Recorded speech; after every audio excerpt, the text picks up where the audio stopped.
사도신경으로 우리의 신앙 고백하도록 하겠습니다. 나는 전능하신 아버지 하나님, 천지의 창조주를 믿습니다. 나는 그의 유일하신 아들, 우리 주 예수 그리스도를 믿습니다. 그는 성령으로 잉태되어 동정녀 마리아에게서 나시고 본디오 빌라도에게 고난을 받아 십자가에 못 박혀 죽으시고 장사된 지 사흘 만에 죽은 자 가운데서 다시 살아나셨으며 하늘에 오르시어 전능하신 아버지 하나님 우편에 앉아 계시다가 거기로부터 살아있는 자와 죽은 자를 심판하러 오십니다. 나는 성령을 믿으며 거룩한 공교회와 성도의 교제와 죄를 용서받는 것과 몸의 부활과 영생을 믿습니다. 아멘.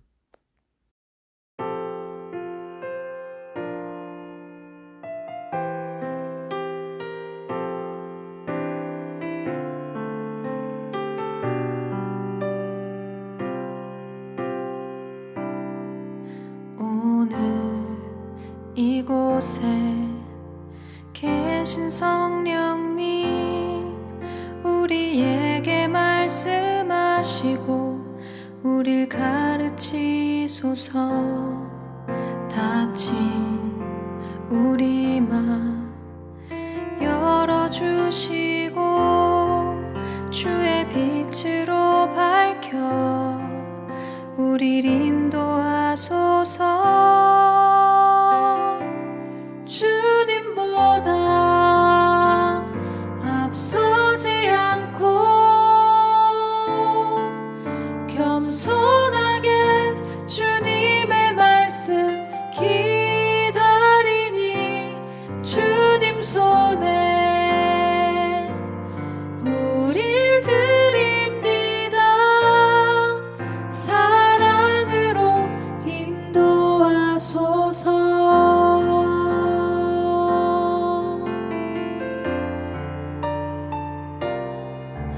오늘 이곳에 계신 성령님, 우리에게 말씀하시고 우릴 가르치소서.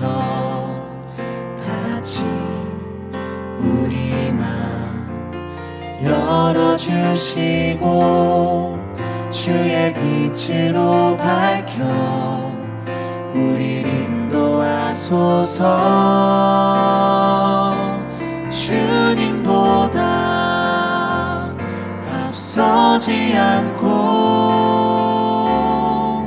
겸손하게 주님의 말씀 기다리니 주님 손에 우릴 드립니다.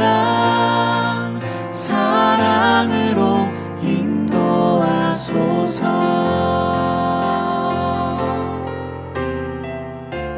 창조하신 모습 떠난 우리를 예수님 닮게 빚으소서.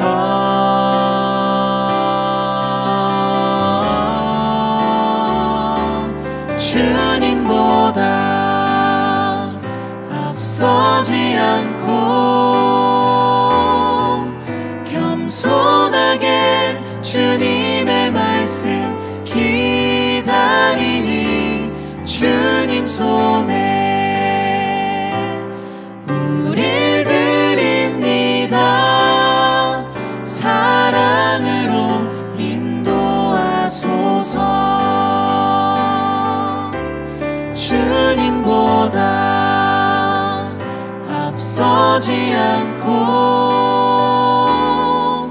겸손하게 주님의 말씀 기다리니 주님 손에 우릴 드립니다. 사랑으로 인도하소서.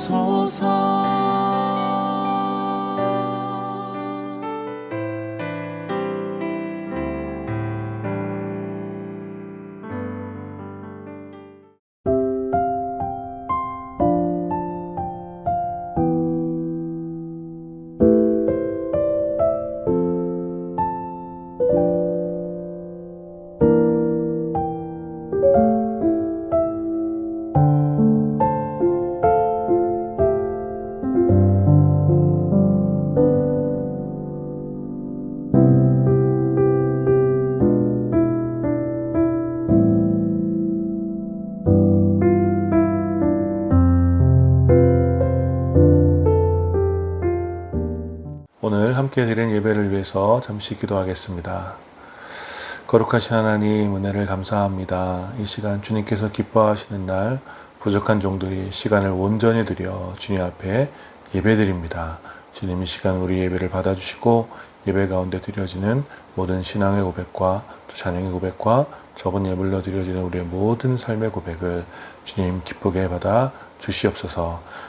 거룩하신 하나님, 이 시간 예배 가운데 함께하여 주셔서 세상에 이룰 수 없는 참된 위로와 평안으로 모든 예배자들 가운데 함께하여 주시고 우리가 하나님의 은혜의 보좌 앞에서 마음껏 주님을 찬양하며 주님을 즐거워하는 예배 될 수 있도록 성령 하나님 교통하여 주시옵소서. 이 예배로 온전히 주님께 올려드립니다. 주님 홀로 영광 받아 주시옵소서. 감사드리며 우리 주 예수 그리스도의 이름으로 기도드립니다. 아멘. 오늘 함께 나눌 하나님 말씀은 사도행전 5장 41절, 42절 두 절 말씀입니다. 제가 봉독하겠습니다. 사도들은 예수의 이름 때문에 모욕을 당할 수 있는 자격을 얻게 된 것을 기뻐하면서 공의회 앞에서 물러나왔다. 그들은 날마다 성전에서 그리고 이 집 저 집에서 쉬지 않고 가르치고 예수가 그리스도임을 전하였다. 아멘. 오늘 이 두 절의 말씀을 중심으로 사도행전 강의 31번째 시간 기쁨의 이유라는 제목으로 여러분들과 함께 은혜 나누기 원합니다. 여러분 혹시 오하운이라는 말을 아십니까? 아시는 분들이 많이 있을 텐데 최근에 나온 얘기는 아니고 몇 해 전에 나온 얘기들이죠. 바로 오늘 하루 운동이라는 말의 줄임말이죠. 오하운. 그래서 운동에 열광하는 그런 최근의 트렌드를 반영하고 있는 말이라고 할 수 있습니다.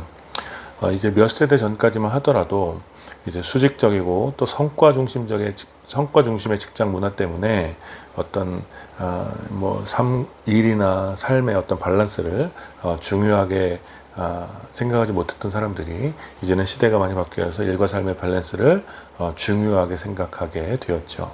그러다 보니 이제 일이 끝난 후에 여가 시간에 대한 삶의 질을 높이기 위해서 이제 많은 사람들이 다양한 투자를 하기 시작했고, 그중 대표적인 현상이 이제 건강을 위한 운동에 이제 시간과 또 물질을 들여 투자하는 것이었습니다.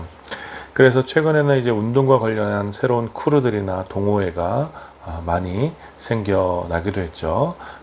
요새 이제 한창 붐이 불고 있는 어떤 러닝 크루도 그렇고, 또 젊은 사람들 중심으로 또 다양한 동호회도 많이 생겨났고, 또 이미 꽤 지나기도 했지만 자전거 동호회 같은 것들도 굉장히 많이 생겨났죠. 그런데 이러한 운동 열풍의 원조격이라고 할 수 있는 것은 헬스라고 할 수 있습니다. 예전에는 이제 운동을 할 시간이 없는 사람들을 위해서 간단히 러닝머신을 하거나 단순한 어떤 근력 운동을 하는 사람들이 대부분이었다면, 최근에는 이제 근육 자체를 키우고 몸을 만들려고 하는 분들이 많아진 것 같습니다. 그러다 보니 이제 다양한 운동기구를 활용한 체계적인 운동 프로그램들이 나오기 시작했고, 전문적인 강사들이 PT를 해주면서 멋진 어떤 근육질 몸매의 몸을 만들어주는 것 같습니다. 그리고 이제 그러한 어떤 붐을 타서 다양한 방송을 통해 헬스와 관련한 다양한 컨텐츠들이 인기를 끌기 시작했고, 그래서 헬스를 좋아하는 사람들끼리 정보를 그 방송들을 통해서 공유하면서 동시에 더 많은 사람들에게 이제 헬스의 매력을 소개하기도 하죠. 그래서 계속해서 수많은 헬스 어린이, 헬스를 좋아하는 사람들이 점점 많아지게 된 거죠. 그런데 이제 그런 헬스와 관련된 콘텐츠를 보면서 재밌는 것은 진짜 고통스러운 운동을 하면서 기뻐한다라는 것입니다. 운동이 힘들면 힘들수록 근육이 찢어질 정도의 어떤 운동의 강도가 심하면 심할수록 그 운동을 한 사람들이 좋아하는 거예요. 그리고 심지어 그런 운동이 맛있다라고 표현하기도 합니다. 헬스를 하지 않는 사람들은 전혀 이해할 수 없는 그런 고통의 희열을 헬스를 좋아하는 사람들끼리는 공유할 수 있는 것 같습니다. 헬스와 상관없는 사람들이 볼 때 저건 그냥 힘들고 괴로운 일인데 누가 시켜도 하지 않을 것 같은 그런 운동인데, 헬스를 좋아하는 사람들은 기꺼이 그 고통의 희열을 느끼면서 고통 뒤에 찾아올 어떤 자신의 근육질 몸을 소망하며 스스로 그 무거운 기구를 드는 것이죠. 얼핏 보면 이해할 수 없는 미친 사람들처럼 보이지만 헬스에 빠진 사람들은 그 고통스러운 과정조차 자랑스럽고 기쁘게 생각하는 것입니다. 그리고 오늘 우리가 함께 읽은 성경에도 보통 사람들은 이해할 수 없는 그런 고통을 기뻐하는 무리들이 등장합니다. 예수의 이름으로 수많은 능력과 기적을 베풀었고 또 예수의 복음을 전한다는 이유로 제자들은 감옥에 갇히게 됩니다. 그러나 주님의 천사는 이 제자들이 감옥에 갇혀 있도록 두지 않으셨고 그날 밤에 감옥의 문을 열고 제자들을 데리고 나왔습니다. 그리고 풀려난 제자들을 향해 즉시 성전으로 가서 이 생명의 말씀을 모든 사람이 들을 수 있도록 남김없이 전하라고 명령하셨죠. 여러분, 우리가 몇 주간에 걸쳐서 이 사건을 함께 말씀을 나누었듯이 이 사건에 담긴 메시지는 단순히 잡혀있던 제자들을 기적적으로 구원하신 능력에 있는 것이 아니라 제자들이 갇힘으로 동시에 갇히게 된 생명의 말씀, 즉 예수 그리스도의 말씀을 해방한 사건이라는 것이죠. 그래서 제자들은 감옥에 나오자마자 또다시 잡힐 위험에도 불구하고 즉시 가서 말씀을 전한 것입니다. 아무튼 이 기이한 사건으로 인해 제자들을 잡아 가두었던 제사장 무리들은 당황했고 다시 제자들을 잡아다가 신문을 하게 됩니다. 그러나 제자들은 다시 선 제사장 무리 앞에서도 그 공의 앞에서도 당당하게 예수의 부활을 증언했고 이 예수의 부활을 인정할 수 없었던 사도계파 무리들과 제사장 무리들은 크게 분노하며 당장 예수의 제자들을 죽이려고 했습니다. 그때 바리새파 사람으로 백성의 존경을 받던 가멜리엘이 일어나 흥분한 제사장 무리를 진정시키며 제자들을 그대로 두자고 제안하죠. 그 이유는 만일 이 예수의 제자라는 사람들이 일으킨 이 운동이 사람으로부터 나온 것이라면 역사적 선례가 그러하듯이 이 운동은 금방 사라질 것이 분명하지만 만일 이 운동이 하나님에게로부터 난 것이라면 자칫 우리가 하나님을 대적한 것이 될 수도 있기 때문에 제자들을 그대로 두자고 제안한 것이죠. 가말리엘의 이런 합리적인 주장에 제사장 무리들은 동의했고 제자들을 그냥 풀어둘 수 없었기 때문에 제자들을 불러다가 때린 뒤에 예수의 이름으로 말하지 말라고 명령하고서 풀어주었습니다. 여기서 잠시 살펴볼 것은 이 제자들이 제사장 무리로부터 받은 어떤 형벌의 정도입니다. 이 재판에서 제자들은 이 제사장 무리들로부터 맞았는데 이것은 단순히 뺨을 맞거나 몇 대 엉덩이를 맞은 정도가 아닙니다. 보통 유대인의 율법에서 이 때리는 형벌은 40대까지로 제한하고 있습니다. 그러나 실제로는 하나님의 말씀을 귀하게 높이는 의미로 40대까지 때리지 않고 39대까지 때리는 전통이 있었습니다. 이 형벌은 보통 회당 안이나 공회 앞에서 진행되었고 재판장과 또 참여한 사람들이 보는 앞에서 이 동물 가죽, 주로 소가죽으로 만든 채찍을 사용해서 이 죄인들을 때림으로 이 형벌을 집행했죠. 여러분이 혹시 그 예수님께서 채찍에 맞는 장면을 영상으로 보신 분이 있을지 모르겠지만 이 형벌은 보통 가죽끈 여러 개를 묶어서 등과 가슴을 번갈아 세게 때리는 형식으로 집행되었습니다. 그리고 그렇게 한 번 때릴 때마다 죄인의 형벌, 죄인이 무엇을 잘못했는지 그것을 외쳤고 다양한 방식으로 죄인들에게 수치를 주는 그런 소리들을 외쳤습니다. 그 과정에서 채찍에 맞는 죄인들은 피부가 찢기며 또 계속해서 피가 흘리는 그런 고통과 함께 깊은 수치심과 모욕감을 맛보게 되었고 이러한 육체적이고 정신적 고통은 큰 무력감과 두려움으로 이 죄인들에게 각인되게 되는 것이죠. 그러니까 지금 공회 앞에서 이 제자들이 맞은 이 형벌, 제자들은 바로 이러한 고통을 겪었던 것입니다. 그저 단순한 위협이나 또 쉽게 극복할 수 있는 그런 형벌을 받은 것이 아니라 피부가 벗겨지고 피가 쏟아지며 또 깊은 상처와 고통을 겪으면서 동시에 말할 수 없는 모욕감과 수치심 그리고 각인된 고통으로 인한 두려움을 겪었을 것입니다. 여러분 같으면 또 보통 사람들이라면 이러한 형벌을 받고 나면 보통은 깊은 두려움과 고통이나 혹은 상실감이나 무력감을 느끼면서 어서 자리를 피해서 그 자리에서 떠나 숨고 싶었을 것입니다. 그러나 여러분, 이 형벌을 받고 나온 제자들은 전혀 다른 반응을 보였습니다. 오늘 우리가 함께 읽은 본문 41절입니다. 사도들은 예수의 이름 때문에 모욕을 당할 수 있는 자격을 얻게 된 것을 기뻐하면서 공의회 앞에서 물러나왔다.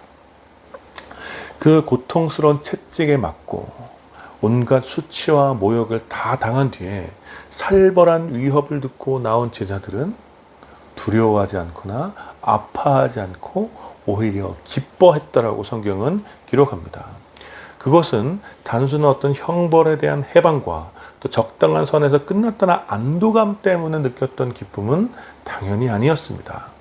오늘 본문은 제자들이 그러한 기쁨을 느꼈던 이유에 대하여 이렇게 설명합니다. 예수의 이름 때문에 모욕을 당할 수 있는 자격을 얻게 된 것을 기뻐했다. 여러분, 사람들은 힘들게 노력해서 자격증을 따면 당연히 기뻐합니다. 그런데 보통 그러한 자격증은 삶에 도움이 되는 자격증이죠. 조리사 자격증이나 운전면허증이나 통번역 자격증이나 굴착기 자격증이나 그러한 자격증으로 인해 어떤 공적인 능력이 생기고 그로 인해 삶의 질이 달라지기 때문에 힘들게 노력해서 얻게 되는 자격증을 그렇게 얻는 것을 기뻐하는 것이죠. 혹은 그 자격증까지는 아니더라도 특수한 직책을 얻어서 어떤 제한된 것들을 할 수 있는 자격만 주어져도 기뻐합니다. 예를 들어 제한구역에 들어갈 수 있는 자격과 같은 것들, 다른 사람이 할 수 없는 것들을 할 수 있는 그런 권한을 부여받을 때 참 기뻐하는 것이죠. 그러나 오늘 제자들에게 기쁨을 주었던 그 자격은 그러한 자격과는 그 결과 차원이 완전히 다릅니다. 제자들에게 기쁨을 주었던 자격은 무엇이냐면 예수의 이름 때문에 당하게 될 모욕에 관한 것이었습니다. 자격을 얻는다는 것은 그동안 할 수 없는 일이나 누구나 할 수 없는 일에 대한 특권을 얻는다는 것인데, 제자들은 예수의 이름으로 당하는 모욕을 그러한 특권으로 생각한 것입니다. 여러분, 이 얼마나 놀라운 고백입니까? 이 말을 다르게 표현하면 예수의 이름으로 모욕을 당하는 것은 아무나 할 수 있는 것이 아니라는 것이죠. 그리고 제자들은 그 자격을 사모했기 때문에 그러한 자격을 얻게 된 것으로 기뻐했던 것입니다. 문제는 제자들이 사모했던 그러한 자격이 일반적으로 큰 고통과 수치심을 포함하고 있다는 거예요. 예를 들어 예수를 믿어 성공하고 출세하는 자격을 얻게 된 것이 아니라 예수님 때문에 고통과 수치를 당하는 자격을 얻게 된 것을 기뻐했다는 것이 오늘 우리에게는 쉽게 이해하기 힘든 질문이 된다는 것이죠. 그것은 마치 헬스를 좋아하는 사람이 보통 사람이라면 고통을 느끼고 포기할 만한 그 극한의 운동을 하면서 좋아하고 그 고통을 기뻐하는 것과 같은 특별한 영역의 기쁨인 것입니다. 그래서 우리는 제자들이 왜 기뻐했는지, 도대체 그 고통과 수치를 당할 자격이 무엇인지, 도대체 어떤 영역에서 찾을 수 있는 기쁨이었는지 그 기쁨의 근원을 살펴보아야 합니다. 제자들은 도대체 왜 예수님 이름 때문에 모욕을 당할 수 있는 자격을 얻은 것으로 기뻐했을까요? 그것은 제자들은 예수의 고난을 친히 목격했기 때문이었습니다. 제자들이 공회의 앞에서 당한 이 채찍질과 모욕감은 얼마 전에 예수님께서 친히 당하셨던 그 채찍질이요, 그 순환과 같은 것이었습니다. 여러분, 제자들에게는 지워지지 않는 마음의 빚이 있었는데 그것은 자신들이 예수를 배신했다라는 사실이었고, 자신들로 인해 예수님이 십자가에 못 박혀 죽으셨다라는 그런 죄책감 때문이었습니다. 제자들은 예수가 채찍에 맞고 수치를 당할 때 모른 척하고 도망쳐 예수를 부인했던 비겁한 방관자로 지냈습니다. 그러나 이제 예수님이 당하셨던 바로 그 고난의 자리에서 그 수치의 자리에서 예수님과 같은 채찍을 맞고 예수님과 같은 수치를 당함으로 비로소 예수를 배신하지 않고 그 길을 함께 따라가는 진정한 동행, 진정한 연합을 이루게 되었다고 확신하는 것입니다. 예수님과 함께 부활의 기쁨을 누리기 위해서 이제 예수님과 함께 고난의 자리와 죽음의 자리에 함께 있어야 한다고 제자들은 믿었던 것입니다. 그리고 드디어 그러한 고난과 수치를 당하게 되니 이것이 바로 제자들에게는 무엇과도 바꿀 수 없는 예수님을 따라가는 깊은 기쁨의 원천이 되었던 것입니다. 이제서야 비로소 예수님의 길을 따라가게 되었습니다. 이제서야 비로소 마음의 짐을 벗어버리고 영광스러운 부활의 길을 따라가게 되었습니다. 이러한 고백이 예수님 이름으로 모욕을 당하는 자격을 기뻐할 수 있도록 제자들을 이끌었던 것입니다. 그리하여 제자들은 오히려 더 강력하게 예수의 복음을 전하게 됩니다. 왜냐하면 예수의 복음을 전하는 것도 기쁨이 되고 복음을 전하다가 당할 고난과 수치 역시 제자들에게는 기쁨이 되기 때문입니다. 무엇을 해도 이래도 저래도 기쁨의 연속이니 제자들은 제사장 무리의 그 살벌한 위협에도 불구하고 주저함 없이 계속해서 예수의 말씀을 전합니다. 42절입니다. 그들은 날마다 성전에서 그리고 이 집 저 집에서 쉬지 않고 가르치고 예수가 그리스도임을 전하였다. 아멘. 날마다 어디에서나 쉬지 않고 예수의 복음을 가르치고 전하였습니다. 그것은 제사장 무리가 형벌로 내린 채찍질과 수치심, 그리고 언제든지 그러한 형벌을 당할 수 있다는 이 위협이 제자들에게는 전혀 두려움으로 다가오지 않았기 때문에 가능한 행동이었습니다. 오히려 제자들은 예수께서 당하신 그 모든 고난에 참여하게 되었다는 것을 즐거워하고 그것을 기쁨의 이유라고 확신했기 때문에 제사장 무리의 위협은 제자들에게는 일종의 훈장과 같은 기쁨의 약속이었다고 할 수 있었던 것입니다. 사랑하는 여러분, 오늘 이 말씀이 저와 여러분들에게 큰 위로와 도전이 되기를 축복합니다. 세속화에 물든 기독교는 아무런 고난 없이, 가난함 없이, 슬픔 없이 그냥 일이 잘 풀리고 보통 이상의 소유를 얻는 것을 복이라고 가르치며 그것을 마치 은혜의 표준이라고 이야기합니다. 그리하여 그러한 상태가 되어야지 기쁨을 누릴 수 있고 만족을 얻게 되는 세속적인 신자들을 양산해 내었습니다. 그래서 고난을 당하거나 가난을 겪거나 슬픔을 느끼거나 일이 잘 풀리지 않을 때 주를 향한 신앙과 상관없이 마치 자신이 저주를 받았거나 혹은 기나긴 터널 속에 홀로 남겨진 것 같은 상실감을 맛보곤 합니다. 고난으로 인해 낙심하며 가난으로 인해 위축되고 잘 풀리지 않는 일로 인해 답답함을 느끼면서 계속되는 자기 자신의 삶의 비루함에 점점 생기를 잃게 되는 것입니다. 문제는 그러한 상황 어디에서도 우리 삶이 예수의 이름을 위하여 무엇을 해야 하는지, 예수 이름을 위하여 나에게 요구되는 태도가 무엇인지 고민하지 못한다라는 것이죠. 세속적인 신앙으로 인한 가장 큰 피해는 신앙의 중심을 삼위일체 하나님에서 자기 자신으로 가져온 것이라고 할 수 있는데, 그렇기 때문에 주를 위하여 받는 고난을 자기 중심적인 신앙으로는 알고는 있으나 받아들이기가 힘든 것입니다. 그러니 우리 시대 교회의 문제는 제자라고 스스로 말하는 사람은 많으나 진실한 제자 도를 걸어가는 이들은 적다라는 것이죠. 제자가 어떻게 살아야 하고 무엇을 해야 하는지는 잘 알지만 자기중심적인 신앙을 가진 이들에게 주를 위하여 자신의 것을 조금이라도 포기하는 것은 매우 어려운 문제인 것입니다. 그러니 성경에서 말하는 참된 제자들이 느끼는 기쁨의 원천은 이 시대의 그리스도인이 느끼는 기쁨과 전혀 다른 것이죠. 세속화에 물든 우리 시대에 자칭 제자들의 기쁨의 이유는 주를 믿음으로 인해 내가 잘 되는 것, 주님 때문에 내가 잘 되는 것에 기쁨의 이유가 있지만 성경에 기록된 참된 제자들의 기쁨의 이유는 주와 함께 고난에 참여하고 주님이 가신 그 수치의 길을 함께 걸어가는 것에 있었던 것입니다. 즉 우리 시대의 어떤 이들은 예수님과 어떤 길이라도 동행하는 것에 관심 있는 것이 아니라 즉 예수님 때문에 얻게 되는 자기 성공의 열매를 기뻐합니다. 그러니까 예수님과 함께 꽃길만 걷고 싶어하는 것입니다. 그러나 성경에 기록된 참된 제자는 자신들이 비록 모든 것을 잃고 때로는 수치를 당하며 때로 심하게 맞고 고통에 처해도 그 길이 우리 사랑하는 주님이 가신 길이라면 그 고난의 길 위에 주님이 계시다면 기꺼이 주님과 함께하는 그 길을 걷는 것으로 기뻐했던 것입니다. 그러니 사랑하는 여러분, 바로 여기에서 참된 제자와 유사 제자가 구별되는 것이죠.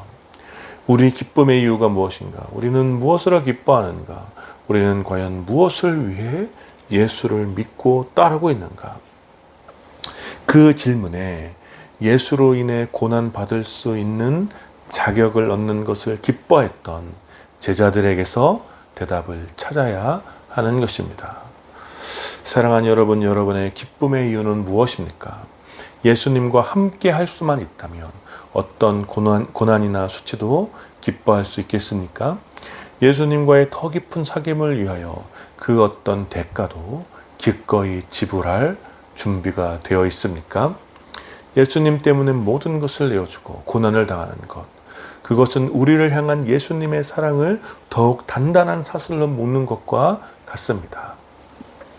사랑하는 이들이 서로의 진실한 헌신으로 그 사랑과 신뢰의 깊이가 더욱 견고해지는 것처럼 주님을 향한 제자들의 진실한 헌신은 오히려 우리를 사랑하시는 예수 그리스도의 사랑이 얼마나 견고한 것인지를 깨닫게 해주는 기쁨의 이유가 되는 것입니다. 그러니 사랑하는 여러분, 오직 예수님 때문에 기뻐하시는 여러분들이 되시기를 축복합니다. 예수님이 여러분의 기쁨의 이유가 되시기를 진심으로 축복합니다. 그리하여 예수님이 당하신 고난과 수치에 참여하는 것으로 기뻐하고 예수님과 같이 광야를 걷는 것으로 기뻐하며 예수님과 같이 죄인들과 고아의 집에 머무는 것으로 기뻐하고 예수님과 같이 가난한 순례의 길을 걷는 것을 기뻐하며 예수님과 같이 모든 것을 내어주는 지극한 헌신의 길에 들어선 것을 기뻐하시는 여러분들이 되시기를 축복합니다. 바로 그러한 기쁨이 우리의 삶에 찾아오기 시작할 때 그제서야 비로소 우리들은 참된 제자들이 바라보았던 하나님 나라를 향한 영원한 소망을 바라보며 완전한 기쁨의 극치를 맛볼 수 있게 되는 것입니다. 그러니 여러분들은 먼저 예수의 이름을 위하여 치열하게 살아가십시오. 그러다가 처하게 되는 모든 가난과 수치, 고통과 고난을 두려워 마시고 도리어 그 순간에 기뻐하십시오.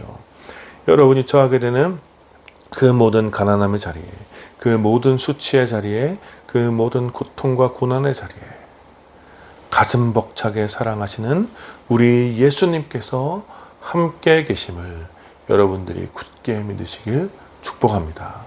그리하여 어떤 상황 속에서도 언제나 기뻐할 수 있는, 어디에 있든지 날마다 기쁨의 이유를 발견하시는 여러분들의 삶이 되시기를 마음을 다해 축원합니다. 아멘. 우리 함께 말씀을 기억하시면서 기도합시다. 먼저 우리의 신앙이 자기중심적인 신앙이 아니 돌아보며 무엇보다 우리의 모든 삶이 오직 예수 그리스도를 위하여 살아가는 진정한 제자의 삶을 살아갈 수 있도록 우리 함께 기도했으면 좋겠습니다. 나는 무엇 때문에 예수님을 믿고 있는가? 정말 예수님을 위하여 나의 삶을 기꺼이 드릴 수 있는가? 다시 한번 질문하며 함께 기도하시고 그로 인해 우리가 고난을 당하고 가난을 겪고 수치를 당할지라도 주님의 고난에 참여하는 것으로 도리어 우리가 기뻐하는 우리가 될 수 있도록 날마다 예수 그리스도 안에서 기쁨의 이유를 발견하여 기뻐하는 우리가 될 수 있도록 우리 함께 말씀을 기억하시면서 기도합시다. 같이 기도하겠습니다.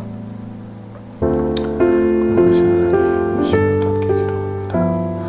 우리가 정말 주님 안에서 아버지, 우리의 신앙의 이유가 나 때문인지 주님을 위해서인지 다시 한번 돌아보게 됩니다. 하나님, 여전히 남아있는 이기적인 신앙의 모습을 모두 버리게 하시고 오직 주를 위하여 그 어떤 고난이나 수치도 기뻐하는 참으로 주를 위하여 우리의 삶을 드리는 우리가 될 수 있도록 변주의 삶이 될 수 있도록 아버지 인도하여 주시옵소서. 그리하여 때로는 주를 위하여 모든 수치와 고난을 기뻐하며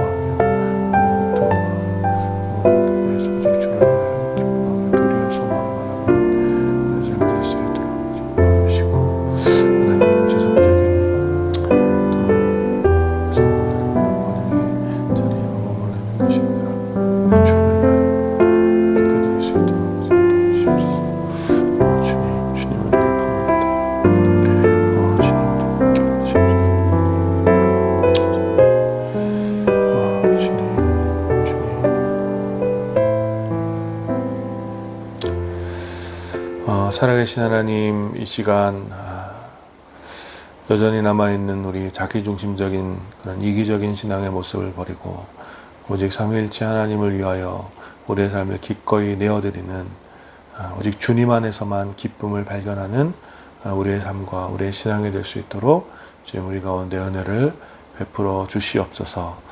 하나님, 오직 주님을 위하여서 우리의 삶을 드리는 것이 때로는 우리가 두렵고 그렇게 살아가는 것이 어떠한 삶인지 참 막막할 수 있지만, 그럼에도 불구하고 우리가 함께 말씀을 나눴던 것처럼 때로는 주를 위하여 당하는 모든 고난과 수치를 도리어 기뻐하고 주님과 더불어 그 고난의 자리에 있는 것으로 인하여 그것이 우리에게 큰 소망이 되며 오히려 즐거움이 될 수 있는 그런 참된 제자의 삶을, 제자도의 길을 걸어가는 우리가 될 수 있도록 주님 날마다 우리 삶을 이끌어 주시고 우리가 고난 가운데서 주를 바라보며 기뻐할 수 있는 삶이 될 수 있도록 주님 우리 가운데 날마다 새로운 기쁨을 더하여 주시옵소서. 그리하여서 우리 가운데 여전히 남아있는 세속적인 신앙의 모든 모습들을 날마다 제거하여 주시고 오직 겸손하게 주님께서 걸어가셨던 그 좁은 길, 그 고난의 길을 기꺼이 즐거워하며 그 길에 예수님이 있기 때문에 주님을 따라가는, 주님을 사랑함으로 그 길을 위하여 그 길을 따라가기 위해서 우리의 모든 것을 기꺼이 내어드릴 수 있는 그러한 우리의 삶이 될 수 있도록, 참된 제자의 삶을 살아갈 수 있도록 주님 우리를 이끌어 주시고 성령으로 우리 가운데 날마다 담대하게 하여 주시옵소서. 오 주님, 우리가 이번 한 주도 이 말씀을 붙잡고 모든 상황 속에서 기쁨의 이유를 발견한 우리가 될 수 있도록 아버지 인도하여 주시고 이번 한 주도 오직 예수 그리스도를 위하여 살아가는 그런 우리가 될 수 있도록 지금 우리 가운데 은혜를 베풀어 주시옵소서. 감사드리며 우리 주 예수 그리스도의 이름으로 기도드립니다. 아멘. 지금 우리 주 예수 그리스도의 은혜와 성부 하나님의 다함이 없는 사랑과 성령 하나님의 위로하심과 교통하심이 온전히 예수를 위하여, 예수 그리스도를 위하여 우리의 모든 삶을 내어드리며 때로는 그 과정 가운데서 어떠한 고난과 고통이 오더라도 오히려 그것으로 기뻐할 수 있는 그런 삶을 살기를 다짐하는, 참된 제자도의 길을 걷기를 다짐하는 모든 주님의 백성들과 오늘 예배에 참여하는 사랑하는 주님의 자녀들 가운데 이제부터 영원까지 함께 있기를 축원하옵나이다. 아멘.